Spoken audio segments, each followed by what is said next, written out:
Okay, welcome again to Senior Information Night for the class of 2026. Thank you, Ms. Turner, for reminding me to record. We are good to go on that. Let's see. As we're going through the presentation, please use the chat feature to type in questions about the current slide. We have counselors monitoring the chat and will answer your questions in real time. Keep in mind, please, that your questions will be viewable by other attendees. And we would ask you to keep your questions general. So, we'll be covering stuff about GPAs and reminder of graduation requirements and college applications and that kind of stuff. So general questions about, hey, what's the UGA early action deadline? Things that are very general. If you have more specific questions about your family situation, your student situation, anything that's more personal, we would ask you to keep those questions that are student specific to the senior check-in meetings, and we will go over that at the very end. You'll be able to book those meetings starting tomorrow afternoon. We'll have everything updated in the senior Canvas, and that's when you'll be able to book the senior check-in meetings either next week or the following week. We will continue the Q&A at the end of the presentation to allow any participants to ask any final questions. Again, this is being recorded, and if attendees will kind of refrain from using the reaction emojis in the chat. The counselors will be using the thumbs up emoji to alert each other that they will be answering certain questions. This is just a review of Chattahoochee's counseling staff. We've got 6 counselors, all divided by sections of the alphabet. So your student's last name determines their counselor. We've got our school social worker, MTSS specialist, 504 coordinator, school psychologist, 2 parent liaisons, one that speaks Korean, one that speaks Spanish, our registrar, professional assistant, and our clinic assistant. We all we include everybody in our counseling suite. Please follow us on social media. You can look for us on Facebook under Chattahoochee High School Counseling and also Chattahoochee High School. Twitter, I kind of refuse to call it X, but it's Twitter, @Hooch Counselors and @Hooch Happenings, and then of course Instagram as well. We push out information there as well as email blasts. Just a reminder that we do strongly encourage parents and guardians to have their Infinite Campus portals activated so you can monitor your students' information, grades, attendance, assignments. And then definitely we encourage you to create a parent observer account for Canvas. Canvas is where your students' assignments are turned in for each of their classes. So you'll see like the grades and attendance and stuff for your kid in Infinite Campus. The Canvas is the details about the assignment. You might actually even be able to see what they've submitted and that kind of stuff. Anyway, that's the difference between Canvas and Infinite Campus. Just a reminder of graduation requirements. You probably have seen a version of this slide a number of times over the years. If this is not your first year at Chattahoochee, I'm not going to read over every single bit of this. Just a reminder, though, that since 2 common questions we have are about world language, it is not a specific graduation requirement for high school graduation, but 2 credits of the same world language are required for most 4-year colleges. Some competitive colleges prefer to see 3 or more credits, but if a student is aiming for a Gwinnett Tech or Georgia Gwinnett College or even the Alpharetta campus of Georgia State, you don't have to have world language to graduate. And then students who qualify for the electronic personal fitness waiver, it can be completed on the Chattahoochee website. Go to chatcougar.com, scroll down, below the scrolling pictures, there's a little box that says, how do I click in there? And then one of the first links is the personal fitness waiver link. Personal fitness will not be taken out of a senior schedule until the waiver is posted on the student's transcript. So if there's a couple seniors out there that are like, why do I still have personal fitness in my schedule? And I thought I did the waiver or I thought I qualified. It will not come out until it's posted on your transcript. Okay, graduating with honors. This is a common question from a lot of seniors and their parents. Cumulative numeric averages for honor graduation status is not finalized until the end of first semester, senior year. Second semester is not included. Does not matter if you are 0.01 points away from getting a certain honor graduate status. it does not count second semester. Honor cords are purchased in May in the front office. We do not handle the actual honor cords, but we inform you of what the GPA is to qualify. Numeric averages, like I said, do not round up. 87.9999 will not earn you cum laude designation because you have to have an 88.0 or higher. I will say the majority of this presentation will be going over the college application process and related topics because the large majority of our kids do aim to go on to college. Now, if your student is looking at other options, apprenticeships, technical colleges, gap years, going straight into the workforce, enlisting in the military, that kind of stuff. There's a lot of resources out there for that. Once we have this presentation published, I can't speak today, publicized on our website, you'll be able to click on these links.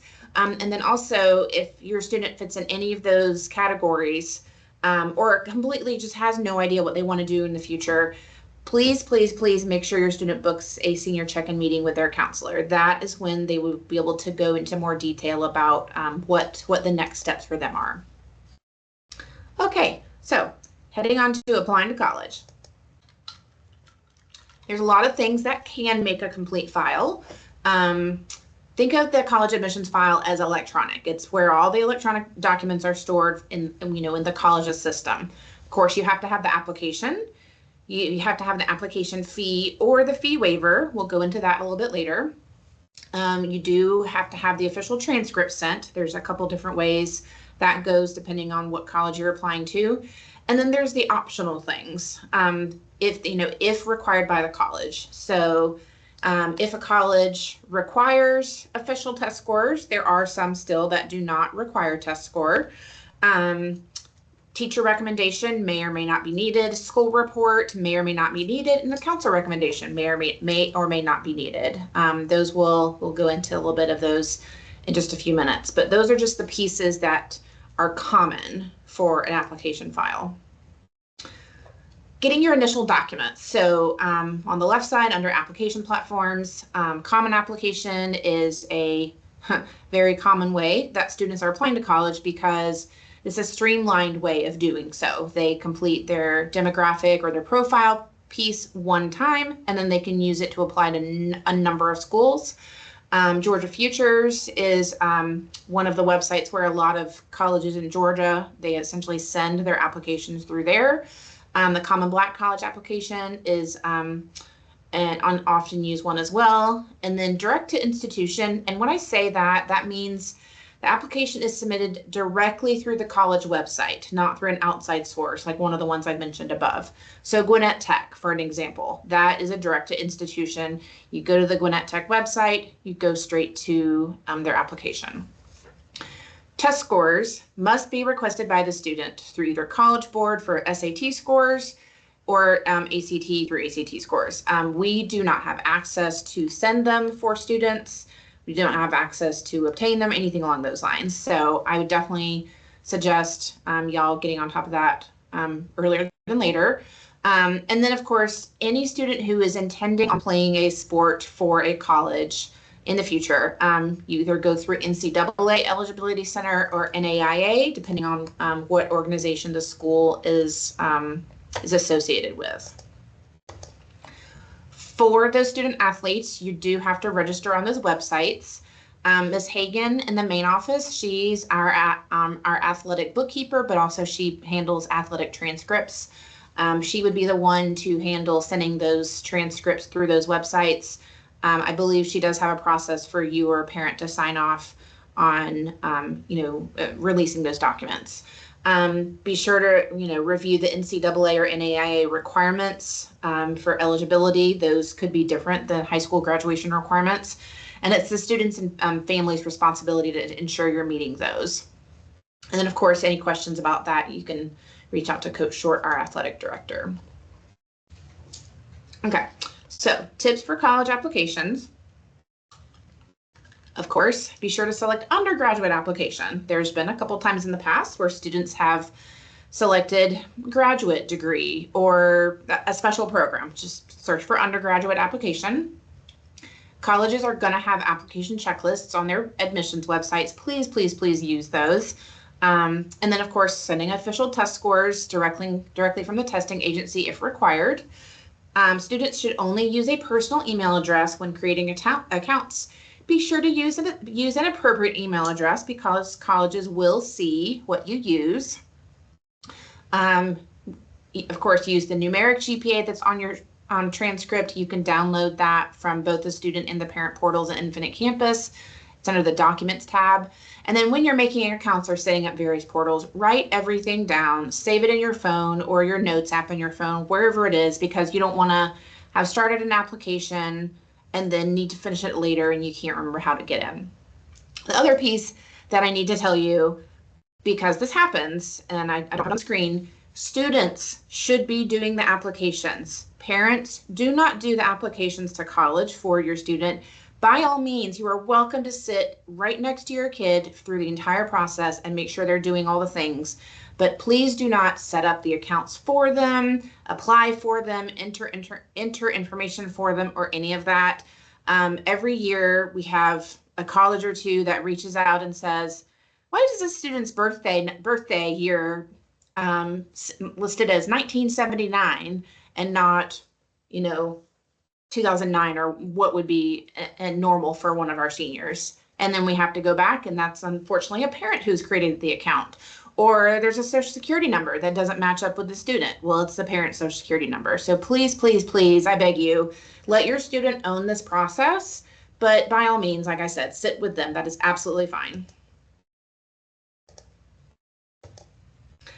Okay, these are common questions that are asked on applications. You are take a picture of this, but it will be posted on our website as well as in the senior canvas. We did share this with the seniors last Thursday during chat time. We had an advisement schedule and they should have taken a picture of the slide. 441 total students in the class of 2026. We do not report rank or give out percentile or decile to students, parents, or colleges. Choose not applicable if asked. Only Val and Sal are reported after first semester senior grades. Your numeric average is weighted and on the 100-point scale. Do not try to report your GPA on the 4.0 scale to a college. Use the numeric average that's on your transcript at Infinite Campus. And then we have 15 honors courses and 32 AP courses. Okay, once you're in the college application, one of the pieces of that is going to be actually submitting the application with the fee waiver, either paying the fee at the end of completing the application or using a fee waiver. So fee waivers are available for students whose families have financial need. If you're using the Common App, which I'm telling you, a lot of the applications are going to go through Common App, there's a question within the student profile section where the student can go ahead and request a fee waiver. There are some students who accidentally check this box, so we will typically verify the request with the family. We do not need you to provide us with tax documents or anything. Just a simple, yep, that's accurate is fine. If a student is applying direct to the institution, please check with the admissions office to find out their process for requesting an app fee waiver. So it might be that there's a document that they need filled out. It might be, it might be that there's, they need something in writing. There's a lot of different ways we can do that. And these are just some examples. This is not an exhaustive list.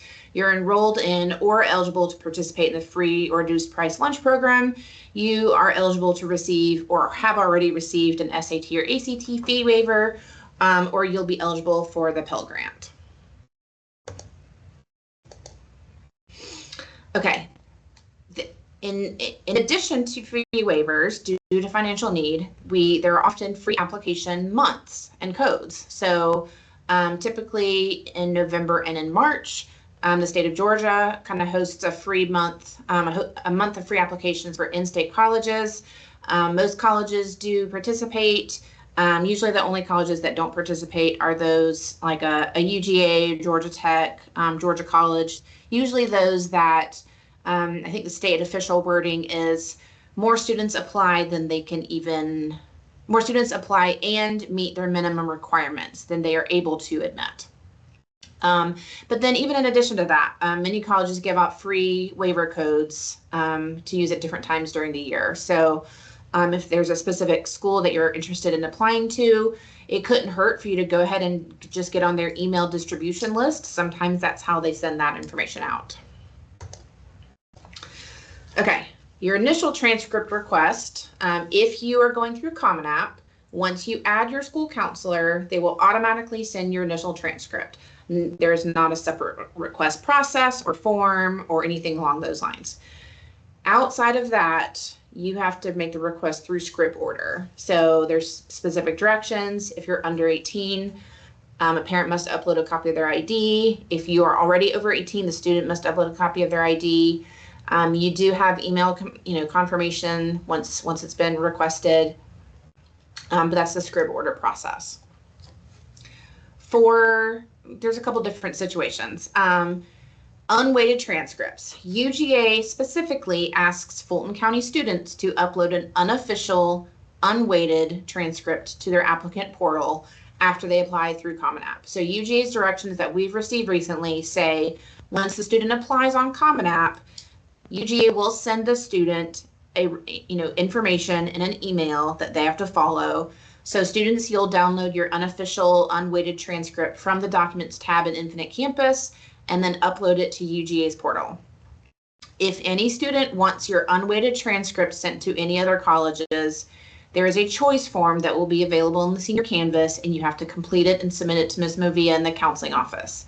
If you do this, the unweighted transcript will be sent to every single college you're applying to.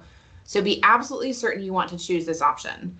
In all of the years since Fulton County has made this unweighted transcript option, made it an option for students to choose, I can't think of a single student that has chosen this and it's made sense. I think one student chose it a couple years ago, and I looked at their transcript, it did not make sense. So I would probably advise the large majority of students to stay away from this option.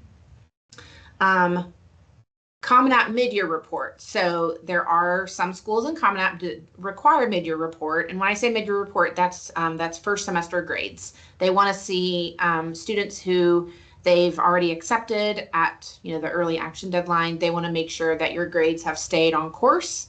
And we automatically upload all of that as soon as first semester grades are available. That's typically mid-January. Okay, for counselor recommendations. We will only write letters of recommendation if the college requires it. I have not yet seen a college that requires a letter of recommendation before the November 1st deadline. There are no public colleges in Georgia that require counselor letter of recommendation. UGA Tech, no counselor letter of recommendation. For schools that do require counselor recommendation, here's one, private school in Georgia, Emory. Students must add your counselor to the Common App, and they must submit their completed senior brag sheet in Canvas at least 10 school days before the application deadline. We never give letters directly to students. Letters only go directly to colleges, and that ensures colleges know that the letter is 100% secure and valid, and it's not been edited or anything along those lines by the student. There is a difference between the counselor recommendation letter and the school report. So the school report is what is completed in Common App for every single school that is in Common App. So UGA, Georgia Tech, Georgia College, all the public colleges in Georgia, they're going to want the school report. The school report includes the transcript and a couple other rating pieces. On the Common App dashboard, this is how you add, as a student, that you add your counselor to your Common App portal. So you have to pick at least one college, add it to your Common App account, click on the college name, complete the FERPA waiver. The FERPA is the Federal Educational Rights to Privacy Act. That is basically indicating to the college that you're waiving your rights to be able to, quote, review your documents later on. It's typically best to waive those rights. The implication behind waiving your rights is it's like an indication to the college that you trust that your counselor and your teachers are going to say positive things about you, that you do not feel like you have to reserve the right to inspect it later on. After you do the FERPA waiver, go to the recommenders tab, add your school counselor's email address. It's done just one time. And then after that, you can add as many colleges as you want, and the counselor is automatically linked. One note about the colleges listed in Common App. Please be sure all the colleges you intend to apply to have accurate deadlines listed. If a college is listed without a deadline, our assumption is going to be that you're still considering maybe applying to the college, maybe not, and we will not proceed with submitting documents for that school until we actually see a deadline. Now, the same applies to if you get into the application process, you've initially selected early application or early decision for a college. If you decide later on, you know what, I think before you submit that, of course, if you decide I'm going to do regular, then go ahead and change that. Make sure that the information we're seeing is accurate. There are a couple schools that have their own application portals. Some examples, the most common ones we've seen are Georgetown, MIT, and some military institutions. For those ones, you can add your counselor's email to their website that will send the invite to us.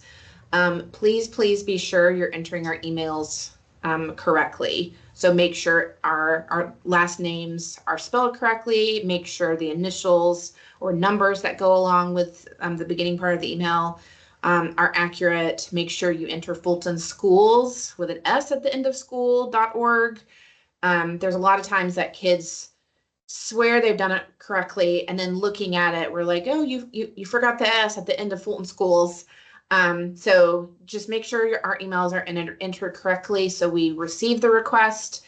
And because some of these invites are just not as common, sometimes they go to our spam mail. So especially if you're applying to schools that are using their own special application portals, it couldn't hurt to send your counselor an email to say, hey, I'm applying to MIT, just wanted to make sure you got my invite. As far as counselor recommendation letters go, specifically for Common App, you can go to recommend.commonapp.org/requirements. It is a very lengthy website, but you can search by school name, and it'll tell you, you have to scroll all the way to the right to see their chart. But over here under the recommendations section where it says counselor recommendation, CR, you'll see a green check in that box, in that column, if a counselor recommendation letter is required. So for an example, I circled this one right here. University of Hartford does require a counselor recommendation letter. You see the 3 lines above that, UGA does not require a counselor recommendation letter. So that's a really good place to look. Another place that's great to look is the individual college admission websites. And then, of course, definitely for direct to institution applications, check those app checklists on their websites as well. So a note about the teacher recommendations. Before you ask a teacher to write a recommendation letter, because think of it, it's taking time out of their day. It's it's a task that they have to complete.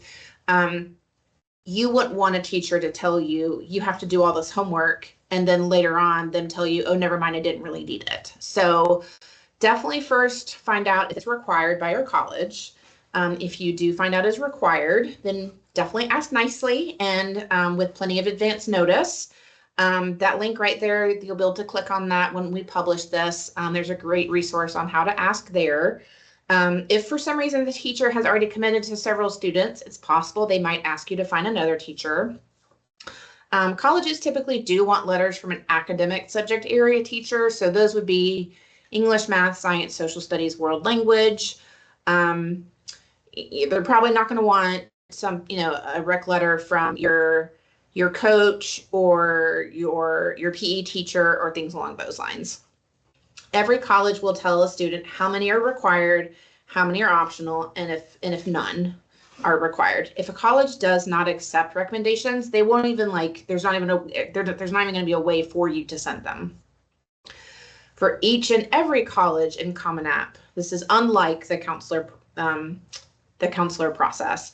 the student will need to assign teachers to their recommender tab. So if you're gonna ask teacher A and teacher B to write recommendation letters for colleges, you have to first invite them as a recommender, and then for each and every college you want teacher A and teacher B to write your recs for, you have to go and assign that teacher to the college. The best practice is going to be to ask 1 or 2 teachers and assign them to all of your colleges. 1 or 2 teacher recommendation letters, that's typically when we've seen colleges that require teacher recs, it's usually 1, maybe 2. I don't think there's, many that are wanting 3 or 4 or anything more than that. But your best practice is to, look at all the colleges you're applying to. What is the max number of teacher recommendations that they're going to need? If it says 2, pick 2 teachers and assign them to all of your colleges. If you're applying to, say, 4 colleges, you do not need to ask 4 separate teachers. And actually, please don't do that. Let's, we always think of ways to work smarter, and the smartest way and to help your teachers as well is to pick just a couple of them. It's possible that your teacher might ask for a copy of your senior brag sheet. That will be an assignment that will be the only assignment in the senior Canvas. It's a form that we've designed for students to be able to share with us their future plans, the colleges they want to apply to, their activities and honors and awards.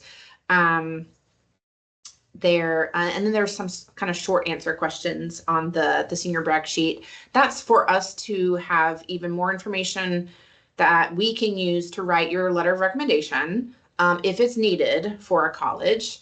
But it's possible that the teacher might want a copy of that as well. And while we are informing you about the teacher rec process, we do not manage it. So, if you're having trouble getting a response from a teacher, then, we would recommend you go directly to that teacher and speak to them, that kind of thing.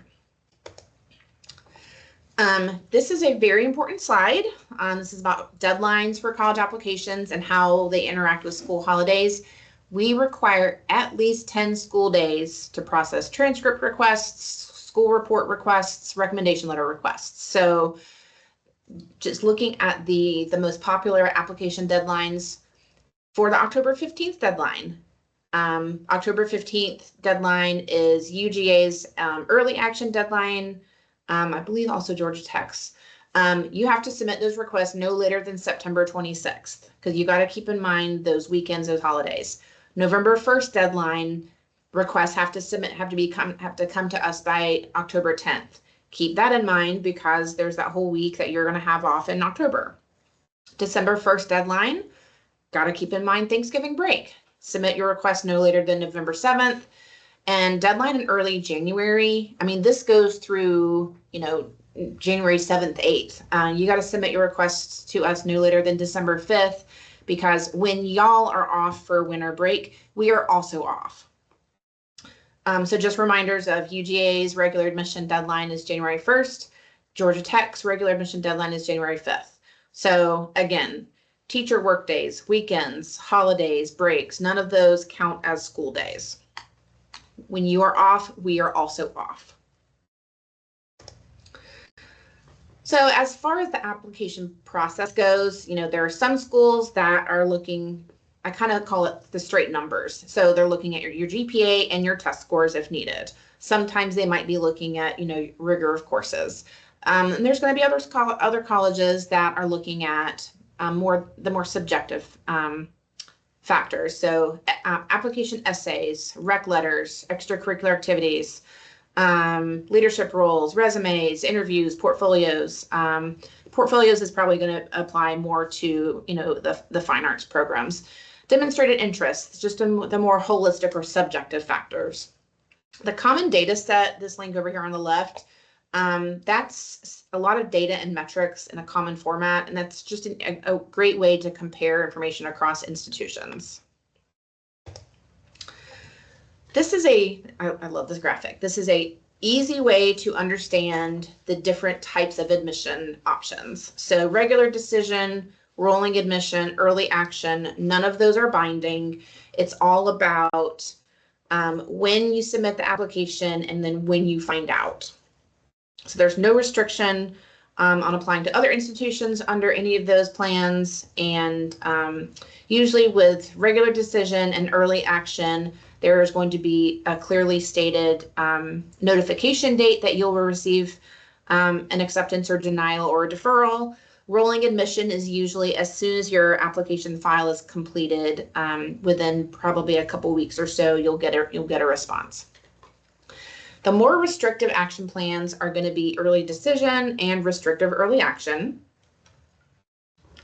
ED is early decision is you are 100% committed to that school, and that is your indication to the school that you will be enrolling if you get in.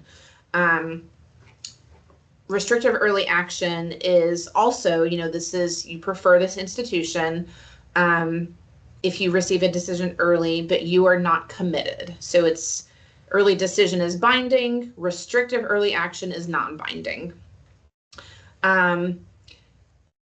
Some good examples of ED and REA schools are on the right side. Brown, Cornell, Dartmouth, Duke, UPenn, Vanderbilt, those are all ED schools.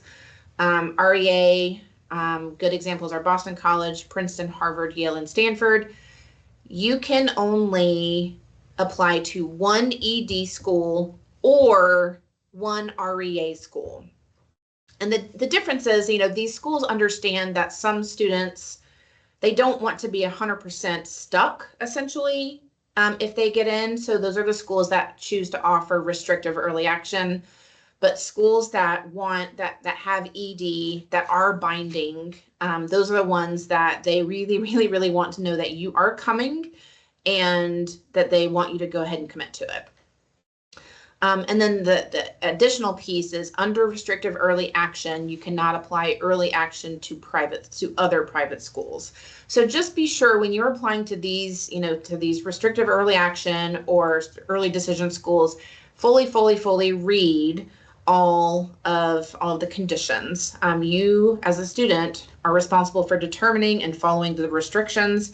If we see that a student is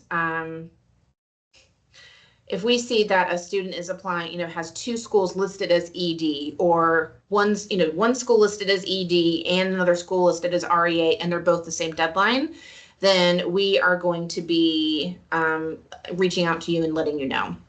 I just saw a couple questions pop up in the chat, just happened to look at that screen in my office. If you see something that says early action, EA, early action, that is by definition non-binding. So Georgia Tech, UGA, all the public colleges, no public college in Georgia is binding. And then also every single senior has been invited to the senior canvas. I was in the canvas earlier making some adjustments, and I saw some kids were already active in there, which means they accepted the invitation. So your student, when they log into their Canvas account, they will see it. There will be a pop-up at the top that says you've been invited, and then you have to accept that invitation. Okay, Georgia Match is something that Georgia Student Finance Commission started a couple years ago. Georgia Match, it's the state of Georgia's way of informing students and making sure families are aware of all the colleges that the students are initially eligible to apply to, an initial academic match. So this is solely based on the student's HOPE GPA. Of course, there may be other requirements that the student must meet in order to be eligible for admission, but it's literally, hey, based on your HOPE GPA, here's the 12 schools in Georgia that you're automatically initially eligible to be admitted to. Letters usually go out in October. If for some reason you do not get one at your home address, you can access them through your Georgia Futures account. Definitely review the FAQs to get questions answered. And then you'll be able to see everything in your Georgia Futures account, even if you do get the letter in the mail. Just a couple reminders about grade point average, because this comes up a lot, obviously, when we are talking about college admissions and college applications and that kind of stuff. And so many schools use so many different versions of a GPA There is literally not a universal way ever that colleges they're gonna all calculate GPAs the same way. So generally, when you see the word cumulative, it means all classes attempted.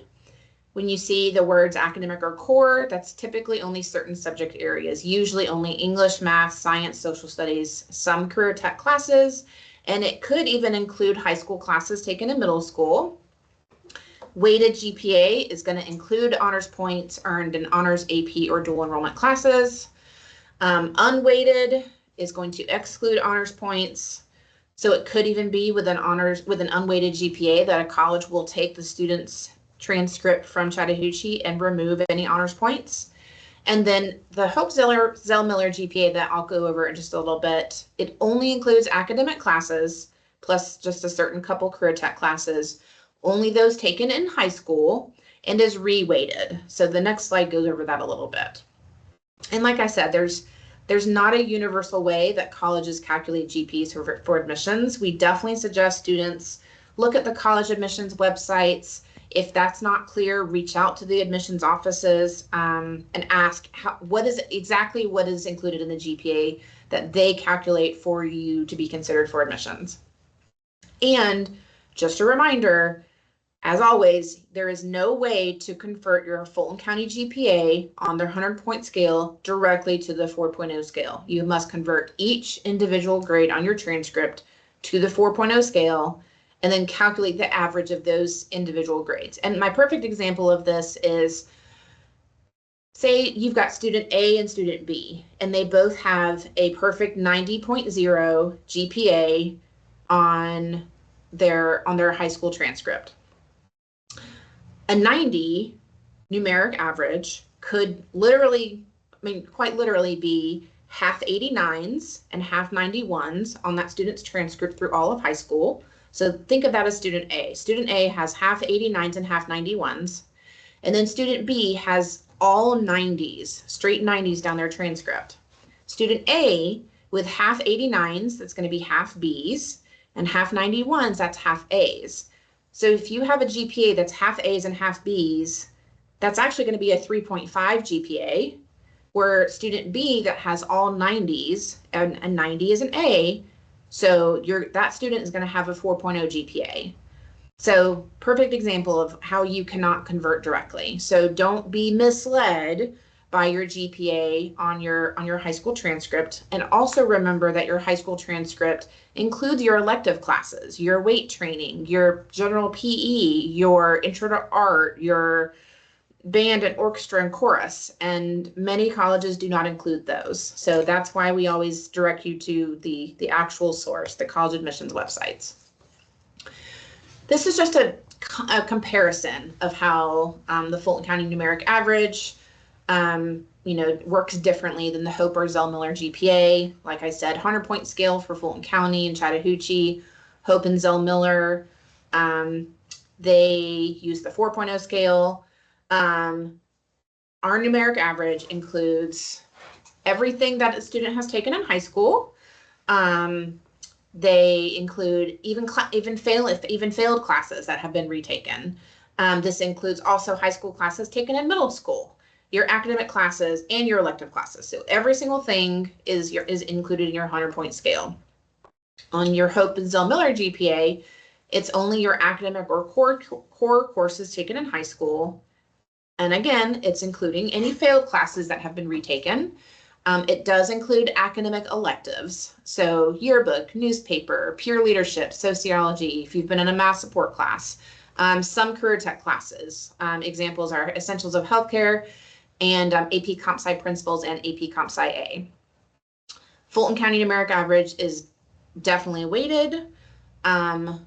Your Hope and Zell-Miller, I call it reweighted. So some weight is kept in a different way. So 7 honors points are removed from all classes that are weighted. And then those individual grades are converted to the 4.0 scale. And then an additional 0.5 points are added to AP and dual enrollment courses, but only up to a max of 4.0. So if you got an unweighted A in an AP course, a 4.5 is not going in your Hope GPA. It's only going to be a 4.0. And then, of course, Fulton County calculates your GPA on the 100-point scale. Hope and Zell Miller, Georgia Student Finance Commission calculates that you can monitor your Hope, and I call it Hope Progress GPA. You can monitor at the end of every semester of high school. We strongly encourage students to do that through their Georgia Futures account. As long as you've got your Social Security number entered correctly and your high school selected correctly, things should match. If for some reason you're trying to get into your account to see your progress GPA and it's not working, you can always let your counselor know and we can look into it. And then the last piece, just a reminder, but this should not be, any like earth-shattering news for families. Students must have 4 rigor credits as defined by Georgia Student Finance Commission to earn Hope and Zell Miller at Hope or Zell Miller after high school. Rigor, don't let the word rigor fool you. It does not necessarily require AP classes or college classes or even honors classes. Rigor units include advanced algebra, which is the new name for Algebra 2. It includes AMDM, which is the on-level senior math class. It includes year 2 of a world language. It includes physics, even conceptual physics that our kids take here. That's a special Chattahoochee class. So it is entirely possible to earn Hope rigor requirements, even never having taken an honors or an AP or a college course. For college visits, so there's 2 types of college visits. One, those that happen here. So those are going to be, the college rep comes here. We've got room for students to meet with them either in our flex room or one of our larger rooms in the building if it's a larger group of students. Students can register for up to 7 college visits per year. Of course, talk with your teacher ahead of time to make sure you're not going to miss anything important that day. We do want students to research the colleges prior to the visits, come prepared with questions. We want it to be meaningful for you. And the rep is going to appreciate it too if you come with questions and, asking for some clarifying information. College visit dates will be posted in school links, which is coming very soon. It was activated by the district literally this week. We went to a training for it, I believe on, gosh, I can't remember if it was yesterday or Wednesday, but literally this week. So it's coming very soon. And they're often on the sandwich board in front of the counseling office. And then, of course, students are welcome to go on an off-campus college visit. So that would be the parent or the student reaches out to a college they want to visit, usually through their admissions office. You work with that admissions office to, get scheduled for a tour or whatever else that they offer. Students are allowed to take up to 5 remote participation days per semester and up to 6 pre-approved absence days per school year. We strongly encourage students to use their remote participation days first. And again, you get 5 per semester because the remote participation days still mark you as present for the day. And then you just work with your teacher on the work that you're missing from class that day. There's a remote participation request form that can be completed. It does need to be done 5 days prior to the planned absence. Other college fairs, and visitation options, the Georgia Probe College Tour, various high schools in around Atlanta are hosting it in August and September. Oh, look, I even listed an October date. And again, you'll be able to click on these links once we publish this presentation in the senior canvas as well as on the counseling website. These are the 4 schools that seemed most physically close to Chattahoochee, but I've also linked at the bottom of that column just the general Probe calendar of events. I didn't think y'all would want to know about Probe visits in Savannah. And then NACAC, the National Association for College Admission Counseling, they also have college fairs that are national. Unfortunately, they don't seem to like to come to Atlanta. Birmingham was the closest physical one, but they do have virtual fairs. So those are the ones I've listed there.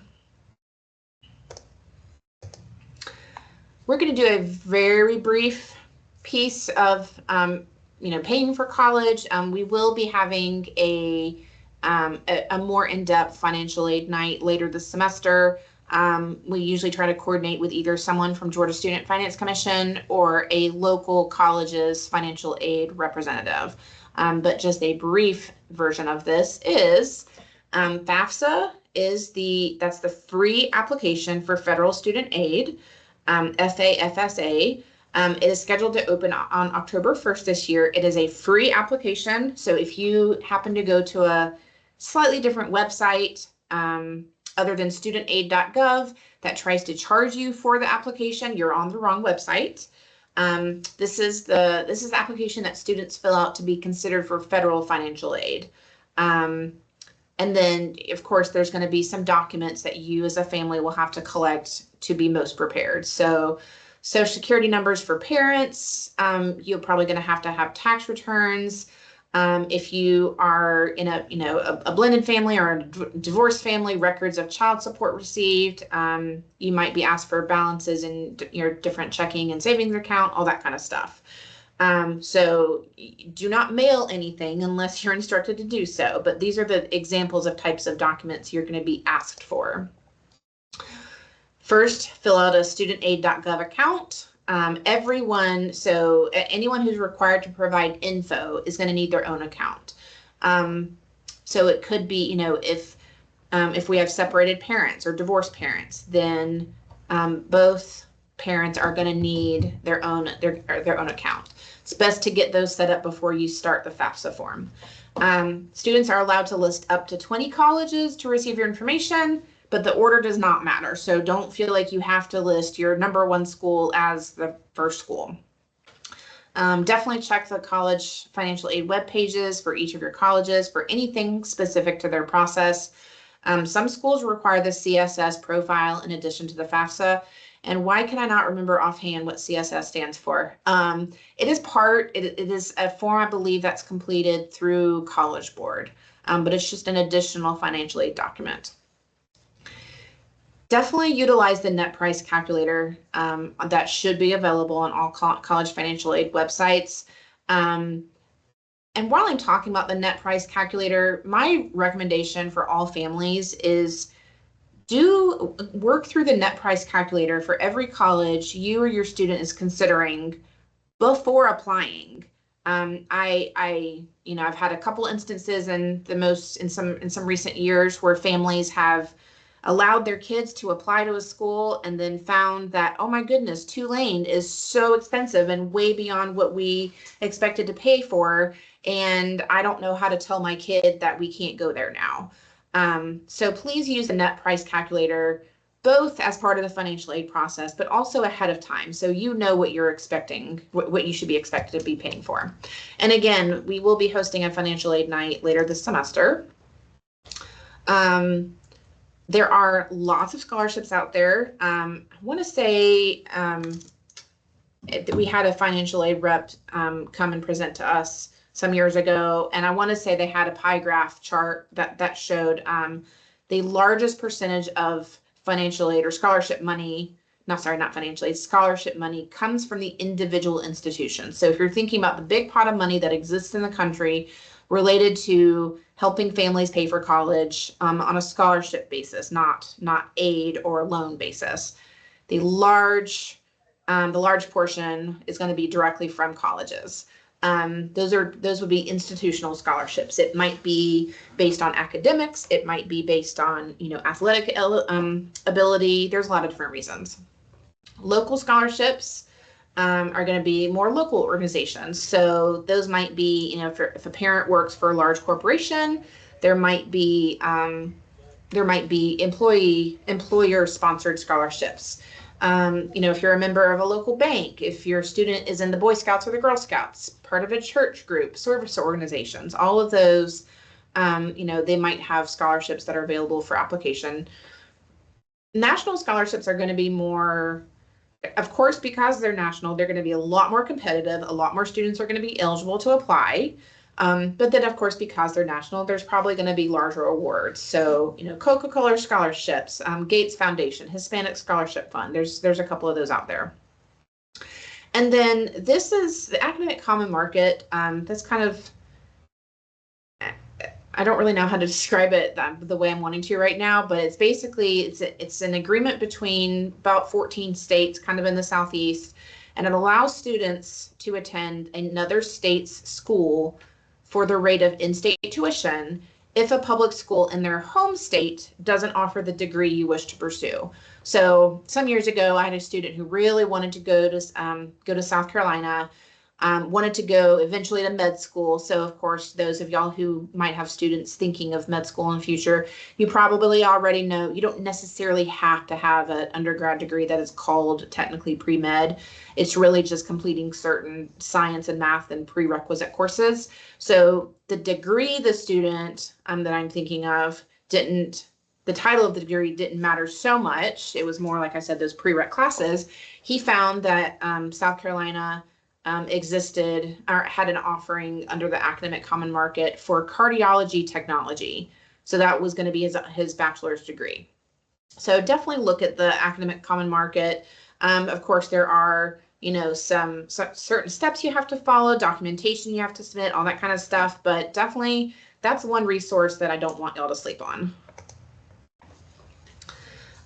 We've touched on Hope and Zell Miller a little bit already.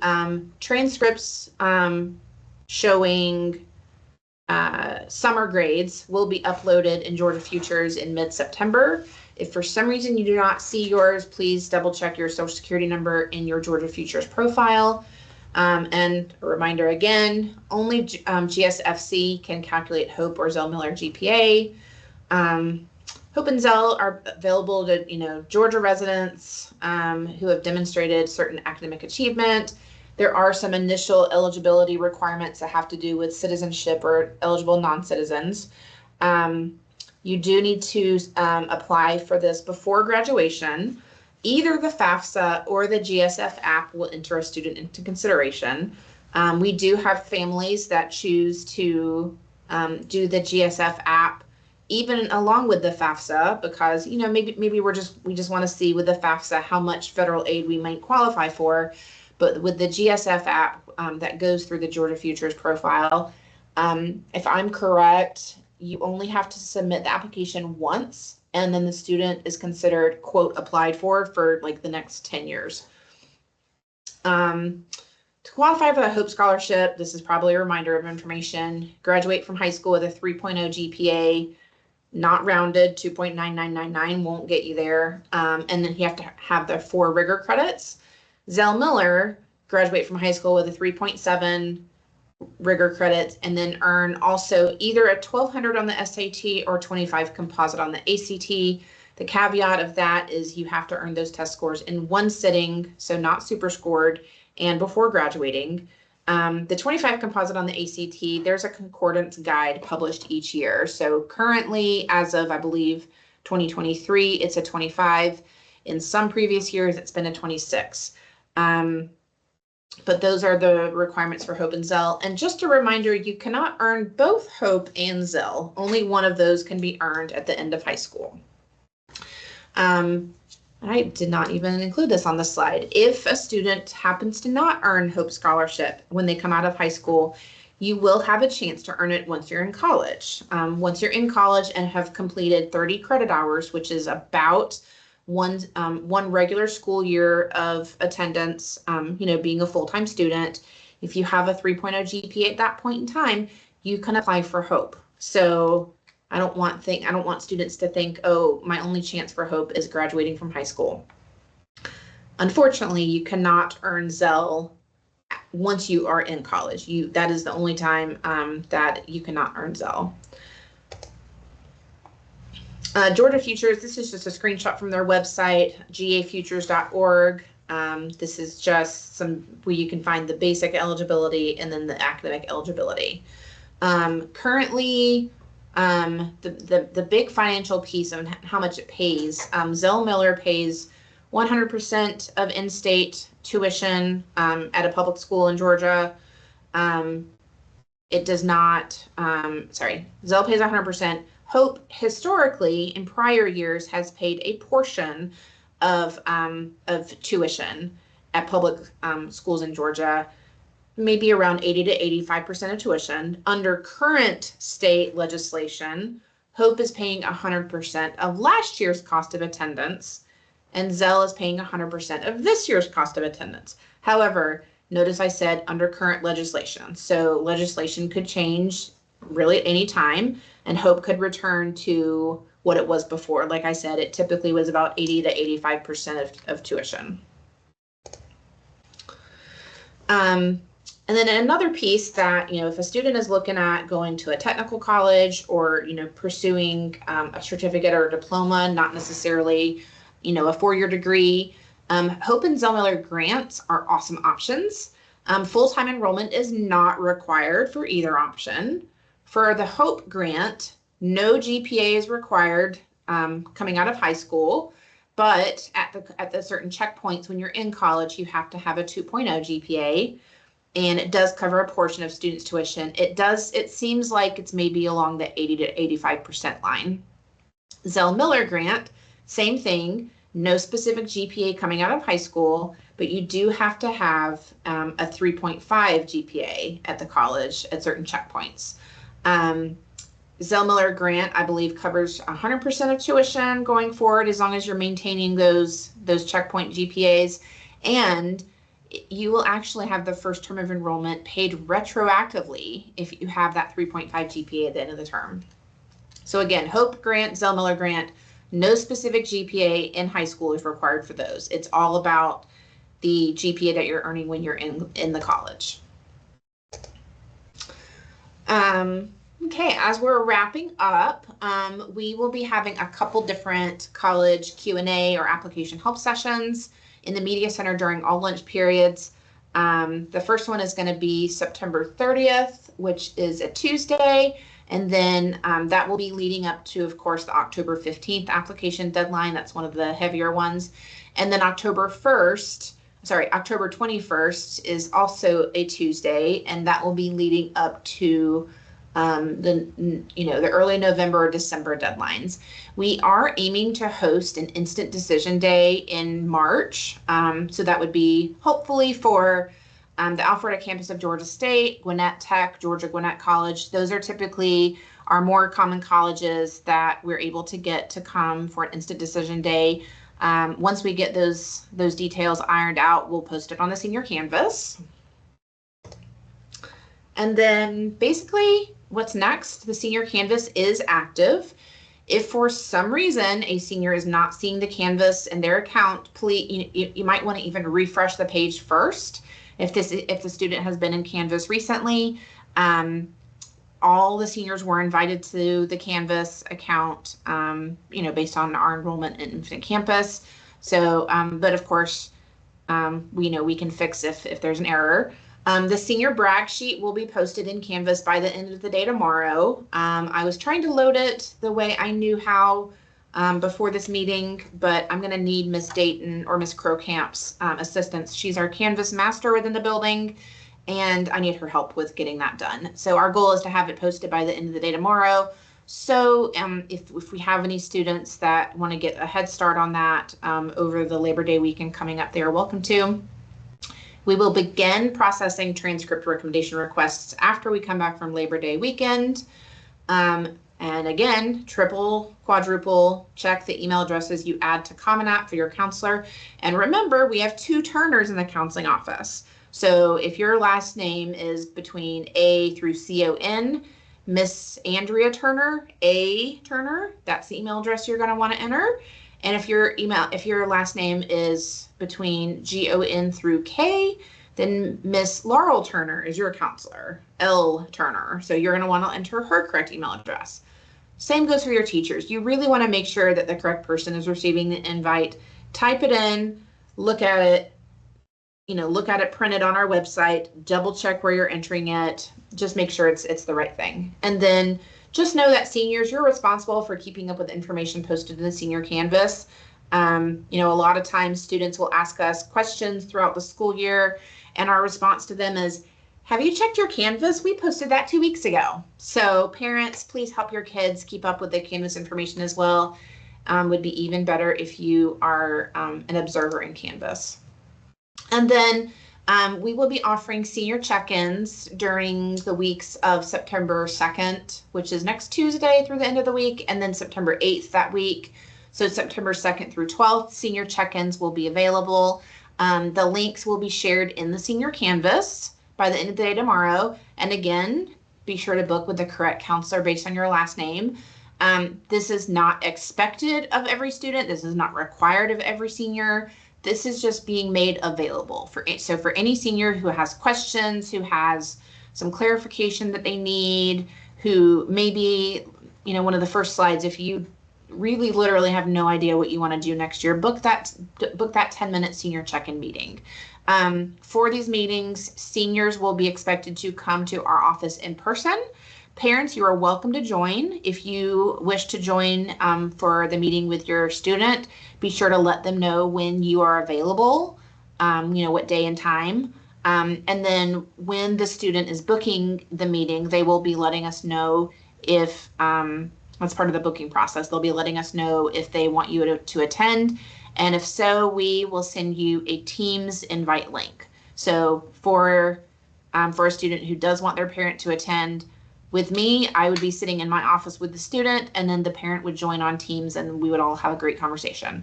But just remember that they are shorter meetings because we want to make sure we have time to offer this to all of our seniors. So if questions are asked that were covered in this presentation or anything along those lines, then that's probably where we're going to say it'd be great if you could go back to that presentation and look at it. Are there any other questions? Because we want to be able to answer specific questions for your student, not general questions, right? I think that is literally my last slide. Let me see if there's anything in the chat that needs help with. Let me scroll down. So yeah, Ms. Turk. Yes, ma'am. There was a question about Georgia Match and how many matches they will get when that happens. Gotcha. Did you say a specific number? I picked a random number and said you could have 12. There could be that's more. what the parent asked, or either it was a parent or a student said you could have 12. But it's no. It will list literally every single college in Georgia that your initial Hope GPA or that your Hope Progress GPA indicates you're eligible for. Gotcha. So it's all there's not a limit to it. It's not a limit. Got it. Yes. Let's see. Let me see anything else. Let me just go from the bottom. Deborah. There was Yes. a question about. Oh, a parent asked, do parents have access to Senior Canvas? Parents have access to the Senior Canvas if you have set up your Observer account. So that's one of the first slides in this presentation for how you set up your Canvas Observer account as a parent. Okay, looking through this, let's see. The last ones that came through that do not appear to be answered initially. When applying to college, is a student required to indicate an intended major? So if a student is in the college application and if undecided is listed, then that would indicate that the college is fine with the student not declaring a major upfront. Will English 1102 be considered a fourth-year high school English credit during second semester this year? Yes. That was information we were waiting on from the state of Georgia, also because we needed our local colleges that our students do dual enrollment through to request an additional college course number alignment. So yes, English 1102 is fine. If your students have further questions about that, they can reach out to their counselor. Should male students have to register with the Selective Service for scholarships? So for any scholarship money that comes from the federal government, so that would be Hope and Zell Miller, that would be students that are taking advantage of dual enrollment and getting that state funding. Male students do have to register with the Selective Service. If a student is not going to be, if a student chooses to go to, a school out of state and is not going to be taking advantage of any sort of student loans or any federal funding, then I guess that's their choice. Let's see. If a student applies for Zell and receives Zell coming out of high school, what is the minimum GPA in college to stay eligible? You have to maintain, and of course, I'm speaking from Georgia Student Finance Commission's website. You never know, it could change, but as of current legislation, students must maintain a 3.3 at the different checkpoints in college to maintain Zell. If you drop below a 3.3 but stay above a 3.0, then you just go down to the Hope level of payment. You are not able to get back up to Zell.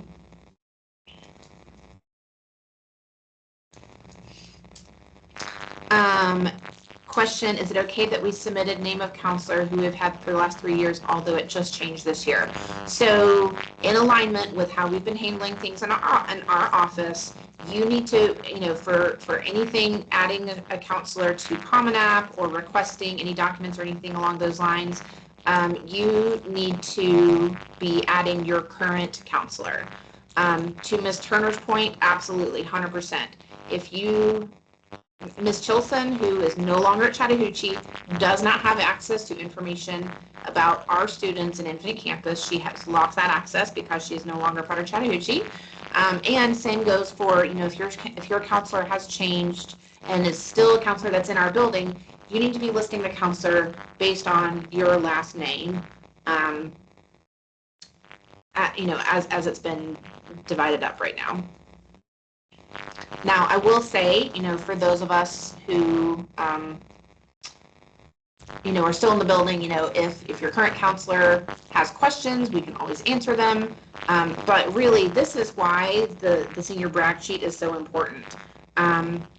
Yes, of course, we value our relationships with our students and, knowing them personally and everything, but Miss Andrea Turner can write just as good of a rec letter as Miss Chilson could have if she has a good enough senior profile. So when you're doing, the senior brag sheet, when you are completing your brag sheet, make sure you're including the meat of what makes up you as a student. I don't think any of us want the flowery language, we don't need the filler words. Some of the best senior profiles or the best senior brag sheets I've had have been like not even full sentences, just like started my own business, earned $1,000 in my first year, things along those lines. So think of actual meaningful words, not the filler vocabulary. Let's see, can FAFSA be used to pay room and board for college? So when you apply for the FAFSA, you are applying for federal student aid, and that is money that you're in agreement with the federal government about money that you are being loaned, either the student or parent is being loaned. That can be used to pay for room and board. It can be used to pay for school supplies, to buy a laptop, all that kind of stuff.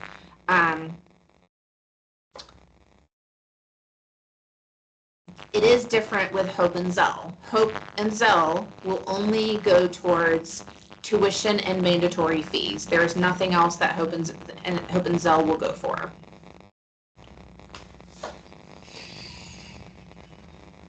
Let's see. Seems like the questions are slowing down a little bit. Are there any questions that I did not see above that were not answered? Let's see. No, I think we answered everything, Miss Blunt. Okay, cool. Well, I guess so FAFSA is an application. There's a couple questions coming through. So the question is, do I need to pay back for FAFSA grant? Okay, FAFSA is an application to the federal government. It works for Hope and Zell Miller. It will go towards, federally subsidized loans. There are things that, yes, you will have to pay back if you are approved for a federal loan. You will have to pay back that loan. Grant is a different term. Grant are typically, quote, free money. So you're probably not going to see anything coming through the FAFSA that's a grant other than the Pell Grant. The Pell Grant is specifically based on a family's income level. So if a family's income is below whatever level the government has determined, then the Pell Grant is just free money. Student, or someone's asking, can you apply to early action and restrictive early action at the same time? So that would be something that I would refer you back. So Stanford has restrictive early action. I believe that they will allow a student to apply early action to a public university at the same time as applying REA to Stanford. So that's when you are going to need to, you and your student, and really your student, because this is your student's responsibility. Your student needs to look at the very detailed wording in Stanford's restrictive early action agreement. There's a question, will schools upload transcripts in Georgia Futures? Or, no. So Georgia Futures, students never upload anything in Georgia Futures. Chattahoochee and actually Fulton County does a mass upload of all of our seniors in Georgia Futures at certain times during the school year. So that should be updated in mid-September. And then as someone's asking, can we know the GPA computed by GSFC? Yes. So as a couple of my slides are referred to students creating Georgia Futures accounts. Go to gafutures.org. Student creates the account. Make sure you enter the correct social security number, their legal name. Do not use nicknames. We've had a couple instances this year where we've had to navigate some issues when students have created accounts with nicknames. And then assuming everything matches up with what we have in our system for Infinite Campus for your student, then the student will be able to view their Hope Progress GPA. We definitely encourage students to check that every so often so they know where they stand. Yes, the students need to create a profile in Georgia Futures. Parents do not necessarily. The student needs to create it, because it is the student's social security number that matches up with our system.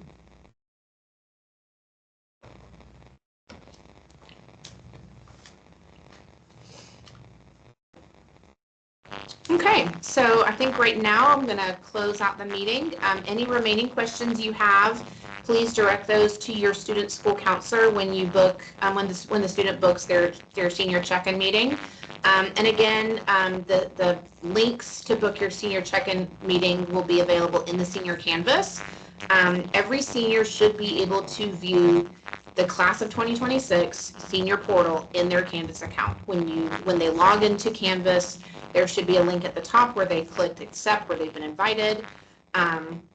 If for some odd reason a student feels like that they are truly not invited, have them come to the counseling office. We can help them navigate. It might just be a one-off that we can ask Ms. Crowcamp to get them added, but we should not have that problem.